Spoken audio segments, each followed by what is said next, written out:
right, today CapEd explains how to do a typical reading problem using a little something called process of elimination. This is very familiar to our current and previous students. It is probably our all-time favorite reading strategy. It is super versatile. You can even use it on writing.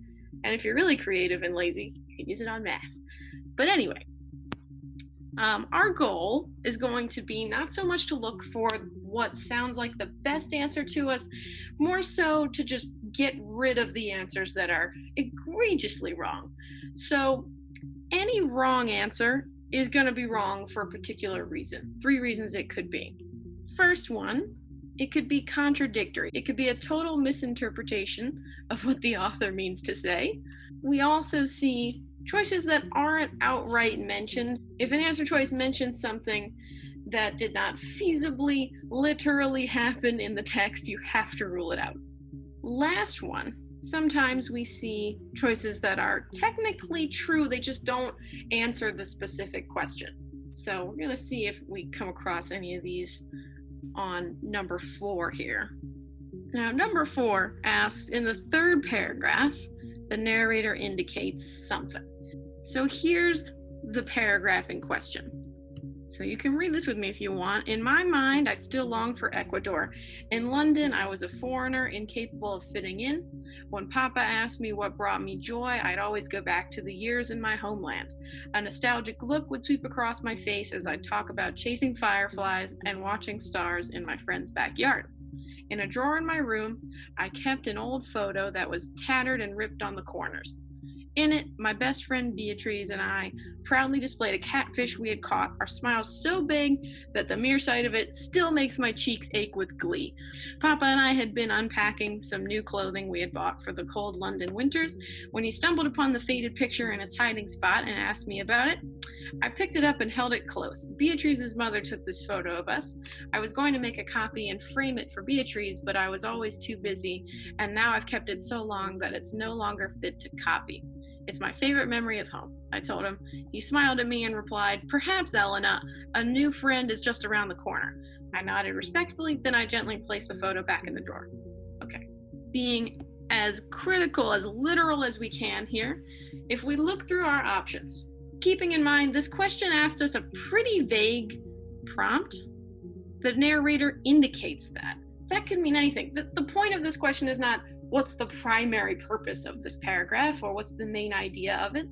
It just asks what could be indicated. So it kind of leaves a lot of possibilities here. So if we look at A, all right, a move to London necessitated a change in wardrobe. I tend to see a lot of students eyeballing the true but irrelevant right there, thinking that's what this is. However, there is a particular line. Papa and I had been unpacking some new clothing we had bought for the cold London winters. As irritatingly random as that is, we can't rule out A just yet. We'll give it a little check for now, a little passive-aggressive check. And then for B, her father also harbored sentimental memories of their homeland. We need to see, what did the father indicate about his feelings? Okay, all we really know comes right here, directly from him. He says, "Perhaps, Elena, or Elena, a new friend is just around the corner." If anything, this guy is all about the present, the future, doesn't really harp that much on the past. This is cause for alarm.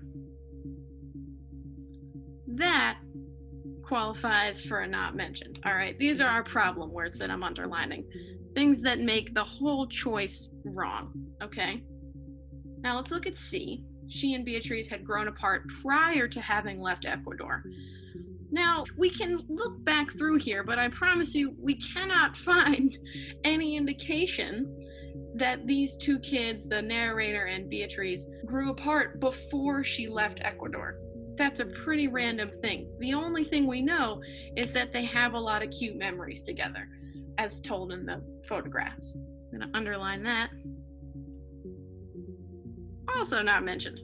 And lastly, we've got photographs do not accurately capture certain emotions. Okay, come on. The mere sight of these old photos makes her so happy it hurts. That's ridiculous. I'm going to go ahead and call that a contradictory because that is egregiously incorrect interpretation of the text. So all three of these, B, C, and D, have some very concrete issues with them, even though they sound really relevant. Okay? They talk about things that were clearly the focal point of the paragraph, if not the whole passage, and yet they had issues, whereas A, this super random detail, was technically in there. So, as annoying as the College Board can be, we can beat it by being really critical of our choices and following the process of elimination to a very literal degree. So, keep doing it.